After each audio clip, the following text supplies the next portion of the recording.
C'est du passage d'un Chroniques 12, versets 23 à 38, que s'inspire l'enseignement du frère Théodore en ce 23e soir de croisade de prière et de jeûne. Nous voulons parler d'apporter des effectifs dans le fait de bâtir le royaume, de bâtir une grande nation. Certains sont appelés à apporter de grands effectifs engagés à la vision. Quand on parle de vaillance sur le terrain, c'était l'un des points forts de David. Il avait de grands effectifs. Une partie de ceux dont David disposait et qui étaient rentrés dans la construction de la nation, c'étaient les effectifs. Malheureusement, plusieurs dirigeants n'amènent pas les hommes sous leur leadership dans la vision. Ils n'amènent pas les églises qui dirigent à porter la vision, à se tenir avec un dirigeant. Et quand un pasteur bâtit les gens en vue de les placer sous un dirigeant, il est vu comme un déséquilibré émotionnel. Comment peut-on désirer des effectifs sans dire à Dieu ce qu'on va en faire? Les couvriers du dirigeant n'en sont plus, ils sont plutôt des dirigeants parallèles. Les effectifs qu'ils ont sont pour eux-mêmes, ils ne veulent pas tout donner, déplore le leader. Un gouvernement qui n'investit pas sa citoyenneté et ses taxes dans le programme national n'en fait pas partie. Chacun veut avoir une église qui bâtit son propre nom. Quand j'allais au champ de mission, je savais que j'y allais pour notre ministère et je savais que tous les gens sous moi étaient d'abord ceux du frère Zach et que tout l'argent que les gens donnaient était pour la vision du frère Zach. Si l'argent de ton assemblée de maison n'est pas investi dans le but que le ministère porte, c'est un détournement de fonds, même si vous l'avez investi dans des causes humanitaires, dévoile-t-il. Ne détournez pas les hommes ni les fonds. C'est là la voie de l'intégrité.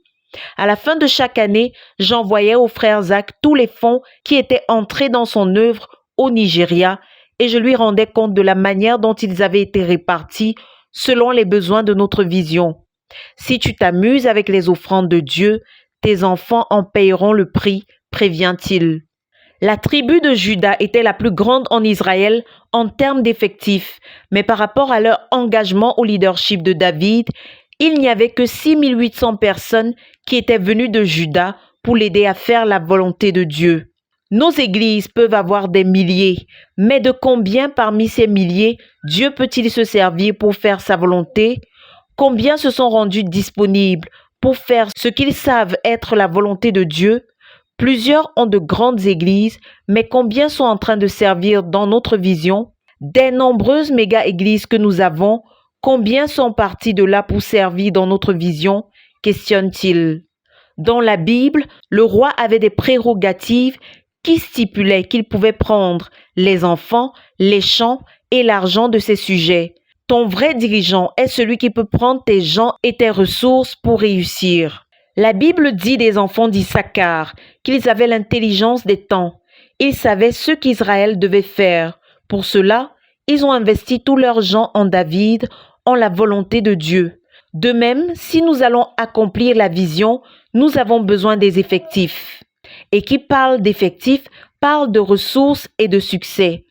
Par conséquent, si nous voulons le succès et les ressources, nous ne pouvons pas nous passer de la fiscalité qui représente l'apport de chacun en tant que membre engagé, explique-t-il.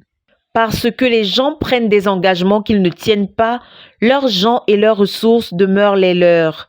Plusieurs prennent des engagements pour s'assurer qu'ils vont être bien traités par celui à qui ils s'engagent. C'est un engagement envers eux-mêmes qu'ils prennent. Par contre, si nos engagements sont à nos dépens pour faire du bien à l'autre, nous allons réfléchir au lieu de prendre des engagements puérils, insiste-t-il, avant d'inviter les frères à prier, que Dieu nous donne ceux qui vont nous apporter intelligemment des nombres. Une méga-église n'est pas juste celle qui a beaucoup de membres, mais bien celle qui, en plus d'avoir beaucoup de membres, a une vision qu'elle poursuit et dans laquelle elle investit les gens qu'elle a.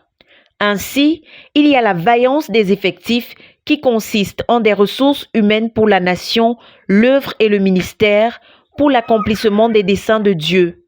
Certains le voient, d'autres pas, parce qu'ils sont aveuglés par l'égoïsme. S'il te plaît, évalue-toi froidement. Qu'as-tu investi dans cette vision que tu dis être ton tout? questionne-t-il. Cette vaillance des effectifs, c'est la vaillance pastorale. Les pasteurs peuvent nous aider à accomplir la vision parce qu'ils ont des gens, si seulement ils s'oublient eux-mêmes. Un pasteur pourrait ne pas avoir d'argent ni de ressources personnelles, mais s'il a des gens, il peut apporter de l'argent, des ressources, la prière, le jeûne et bien d'autres, révèle-t-il. La sixième vaillance qui rentre dans les vaillances de terrain, c'est la vaillance dans les batailles. 2 Samuel 21, versets 15 à 22 démontre que David avait aussi la vaillance des tueurs de géants. Dans la construction de son royaume, certains avaient la vaillance de la foi pour confronter et ôter les grands obstacles que constituaient les géants. David lui-même était un tueur de géants qui avait libéré la nation d'Israël et lui avait permis d'avancer.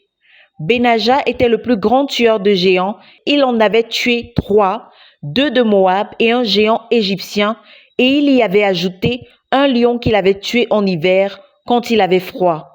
Nous avons besoin de ceux qui auront la foi nécessaire pour confronter les obstacles majeurs qui nous empêchent de réussir.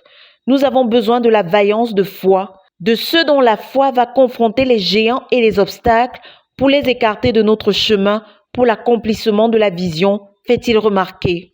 Dans la construction du royaume de David, si l'on compte les géants tués, on en trouve 8, confrontés par la foi et la vaillance. Nous avons besoin de gens qui confrontent ce que tout le monde redoute, tels que l'argent, les cultures, les peurs. Qu'est-ce qui te fait croire que tu n'en fais pas partie? Questionne-t-il. David avait ces 6 manifestations de la vaillance sur le champ de bataille, à savoir les hommes vaillants, les actes de vaillance, les cœurs vaillants, les équipes d'hommes vaillants, la vaillance dans les effectifs et la vaillance de foi. Il avait tout cela, il s'en est servi et il a établi le royaume de Dieu. Nous aussi en avons besoin pour bâtir la nation spirituelle que Dieu nous appelle à bâtir.